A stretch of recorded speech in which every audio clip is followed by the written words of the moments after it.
Let's talk about this intense cultural obsession we all seem to have with curating our passing thoughts. Oh, right. The whole manifestation movement. Exactly. The drill good vibes only, manifestation, this incredibly pervasive idea that if you just, like, visualize your goals with enough intensity, the universe will act as this, I don't know, cosmic concierge and just hand them over to you. Yeah, it's everywhere. And it sounds great on paper.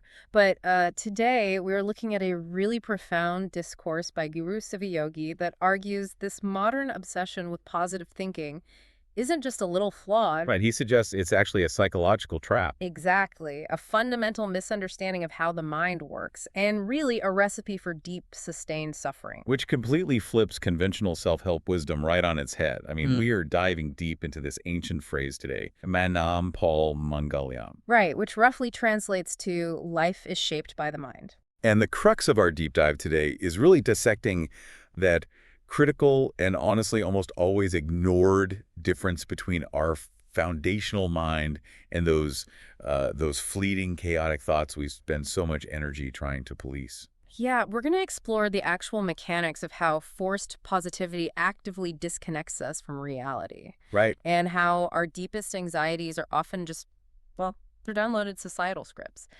And how peeling back that conditioning leads to what SivaYogi calls radical acceptance. But to understand how we got so far off track, we really have to look at how the core philosophy was diluted in the first place, right? Yeah. Because the foundational problem actually begins with linguistic drift. It does. So Manam Pol Mangalyam originally centered entirely on the mind, The manum. the deep state of consciousness. Exactly. The underlying foundation of your perception.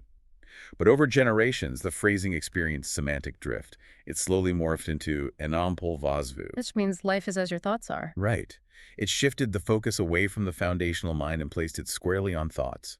The enam, which essentially laid the groundwork for modern manifestation culture. Yeah. I mean, it took this philosophy of deep internal clarity and turned it into like a transactional equation. Yes. You think about wealth, therefore you acquire wealth. It's reducing the complexity of human existence to a vending machine where thoughts are the currency. It's wild. It really is. Yeah. And the discourse provides a rather harrowing case study on the danger of this exact cognitive distortion. Oh, the story about the young man. Yeah. Share that, because that blew my mind. Yeah, so there's this young man who falls deeply into an aggressive positive thinking culture. He's instructed by a guru to visualize a Mercedes-Benz. Right, just intensely picture the car. Exactly. Pin a picture of it to his wall and act as if the wealth is already manifested. He is taught to basically force this cognition until it overrides his objective reality. So instead of doing the, actual unglamorous labor of building financial literacy or advancing a career, he just relies entirely on cognitive override. Right. He takes out high-limit credit cards, buys luxury suits, leases the car, and drives around looking incredibly successful. So on paper, I mean, the manifestation worked. Right, he has the car, but psychologically and structurally, it is completely built on cognitive dissonance and financial ruin. Just a house of cards. Exactly. The debt eventually crushes him, leading to his suicide. Which is just so tragic. It is. The forced positivity didn't just fail, it actively suppressed his survival instincts. Okay, let's unpack this.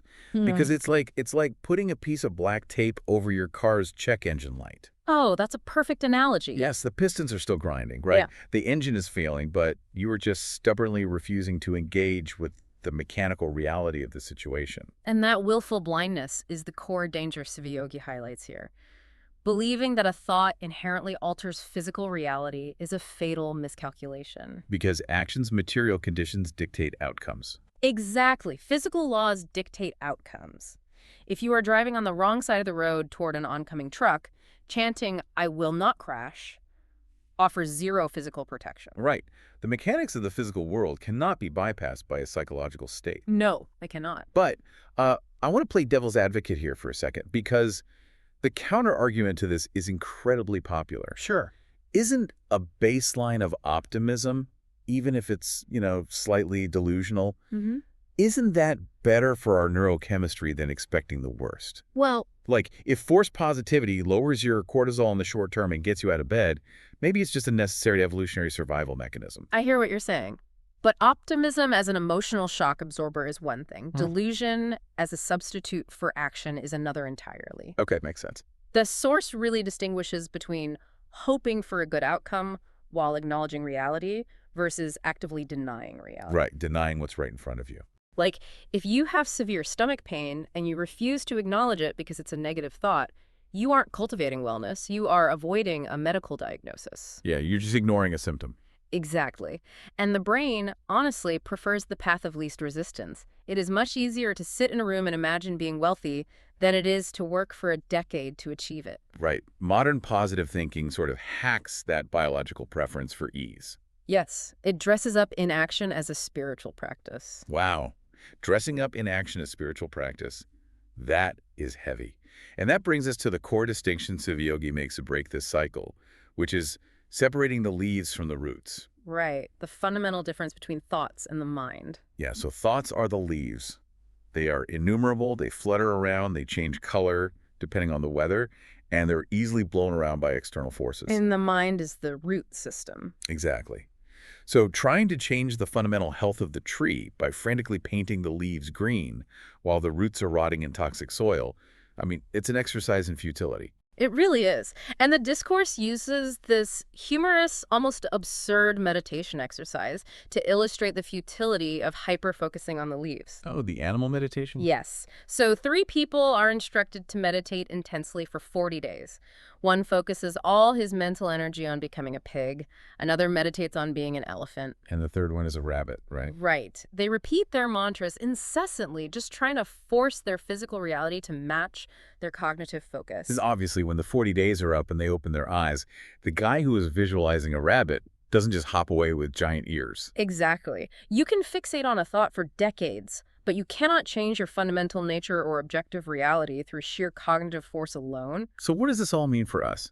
Because we get so trapped in these futile cognitive loops. Well, to explain why that happens, the guru points to ancient iconography, specifically depictions of the deity Ganesha. Okay. Early, ancient statues showed Ganesha with just 2 hands.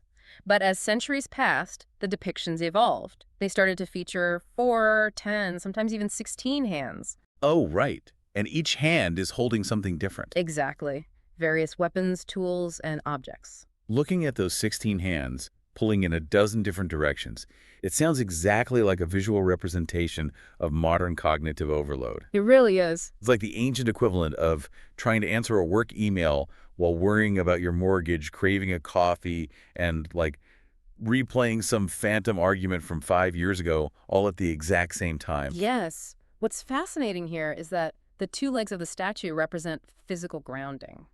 We are biologically anchored in the present moment. But the upper half is pure scattered chaos. And that scattered chaos is our daily thought pattern. I mean, we generate tens of thousands of thoughts a day. We do, and the discourse notes that a vast majority of these are entirely fictitious scenarios. Right. We're constantly generating simulations of realities that don't even exist. Which leads us into the muddy pond analogy. Yes. I think this is the most crucial mechanism in this entire discourse for understanding how to fix this cognitive overload. I agree. So imagine your mind is a pond. If the water is crystal clear, dropping a pebble into it creates a ripple. But you can still see the bottom. You can still see the fish. Exactly. The ripple is a passing thought. It disturbs the surface temporarily, but the underlying clarity of the water remains unchanged. However, if that pond is choked with mud and silt, which represents a conditioned, chaotic mind, that same pebble kicks up the sediment. Right, and the entire pond becomes completely opaque. Any minor disturbance, literally any single negative thought, just clouds your entire perception of reality. And modern self-help tries to teach you how to magically stop the pebbles from falling, or to somehow, I don't know, only allow positive pebbles to hit the water. Which is structurally impossible. You cannot control the external environment. You cannot stop the world from throwing rocks at you. Exactly, you can't. So the actual mechanism of true awareness isn't trying to control the ripples, it's dredging the pond. Yes. It is purifying the foundational mind so that when an inevitable negative thought occurs, it doesn't blind your entire perception.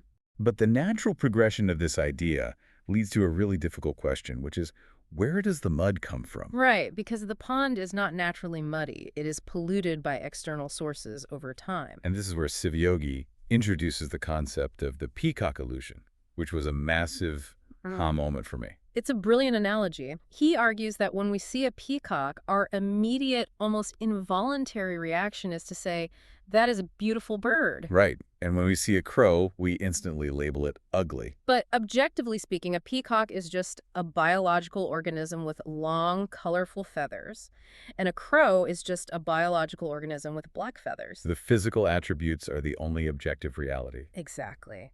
The labels beautiful and ugly do not actually exist in nature. There are societal constructs we've been trained to parrot. Wait, here's where it gets really interesting, though, because I have to challenge this premise.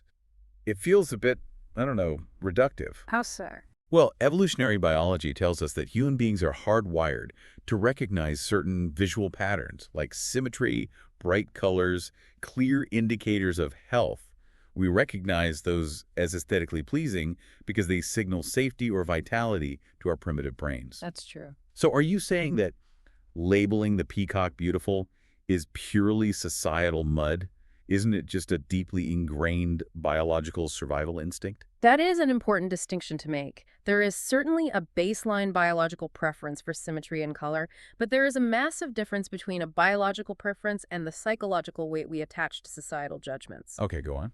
The guru's point isn't that you shouldn't enjoy the visual aesthetic of the peacock. The danger arises when we examine the mechanism of that judgment.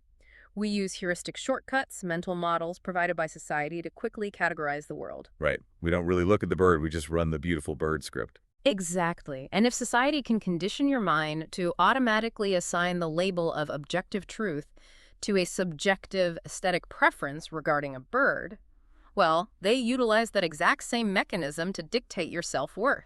Oh, wow. That is a difficult pill to swallow because it implies that a massive portion of our internal value system is essentially plagiarized. It is. We ignore the harsh realities of the peacock, like its grating, unpleasant call, or the fact that its diet consists of snakes and scorpions because the overarching societal label of beautiful bird completely overrides our holistic observation. We are entirely outsourcing our perception. Yes. Consider how that outsourced perception operates in your own life. How many of your daily grinding stresses come from failing to meet a standard that you didn't even set for yourself? Oof, yeah. Like your definition of a successful career trajectory. Or the socially acceptable timeline for when you should be married. Or the square footage of the house you feel you need to own to be considered an adult. That is the peacock. Exactly. The mud in the pond is the heavy, opaque layer of societal expectations that we constantly mistake for our own authentic desires. So if the mud is primarily made up of societal conditioning and these downloaded scripts, how do we actually go about dredging the pond? The discourse points toward conscious living. Right, which seems to be rooted in the radical acceptance of objective reality. But I want to dig into the actual mechanics of that. Like, how do you practically uncouple the fact from the label? The mechanism begins by systematically acknowledging what is predetermined and unchangeable. Things like your DNA, the parents you were born to. Yes, your fundamental physiological makeup, your height. These are objective material facts. Deep psychological suffering does not inherently stem from these realities. Right. The suffering occurs because we fight these realities, driven by a societal script that tells us our baseline is not good enough. The guru uses a really grounded metaphor here, right? A bull shouldn't make itself miserable trying to become a lion. Exactly. The bull is perfectly functional as a bull. But the leap from understanding that intellectually to actually practicing it in the real world is massive. It takes constant work. The discourse highlights marriage and weddings as a prime example of where this goes wrong. People will host these lavish, wildly expensive weddings, plunging themselves into decades of debt. Yes, and they aren't doing it because they inherently desire a massive party. No, they're performing for the very people who handed them the script. They are letting the societal peacock dictate their financial reality for the next 20 years. To dismantle that, you have to practice cognitive uncoupling. You have to separate the situational fact from the societal judgment. The source provides some highly sensitive real-world examples of this too. It does. Take a couple who decides, purely out of their own mutual agreement, not to have children. Or consider an individual dealing with impotence. Right, and in a state of radical acceptance, those are just neutral data points. Exactly. A couple not having kids is simply a lifestyle configuration. Impotence is just a biological circumstance. But the societal mud rushes in and applies a toxic label. It calls the couple incomplete. Or it strips the man of his masculinity, labeling him defective. And the crushing shame they experience isn't generated by the condition itself. Right. The shame is generated entirely by the friction between their material reality and the societal script they've been forced to memorize. If we connect this to the bigger picture, to achieve conscious living, you have to continually audit your desires and anxieties. You have to pause and ask, is this my stress or is this society's stress? That's a powerful question. The guru highlights our relentless pursuit of material wealth to drive this concept home.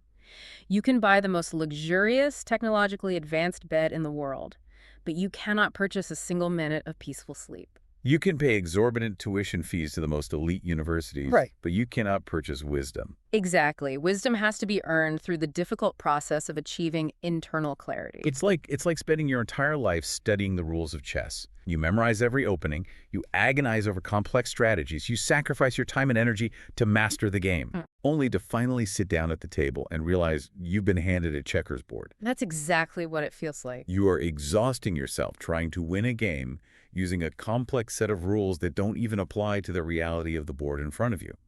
You're playing the wrong game. And conscious living is the act of putting down the chess rulebook. It is stopping the exhausting performance for an invisible audience. Yeah. When you sit quietly, ask, who am I? And systematically strip away the job titles, the class markers, the aesthetic judgments, and the external expectations, you finally find the root mind. You realize that you are only responsible for the specific space you occupy in this universe. No one else can fill your space, and you cannot fill anyone else's. So we started this deep dive looking at Manam Pol Mangalyam and the idea that our mind shapes our life.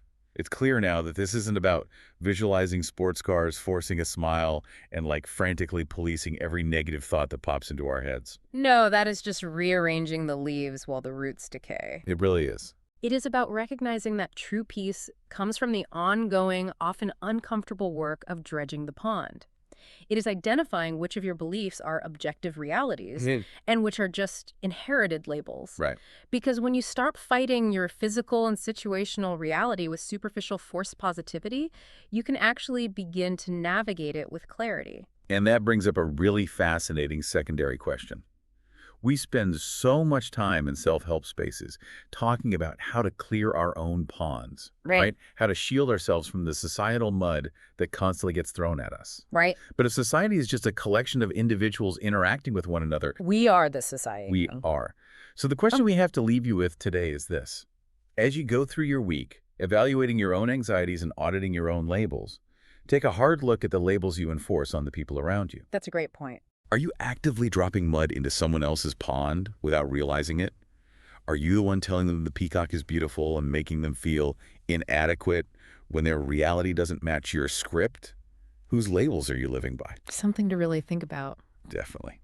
Until next time, keep questioning the script.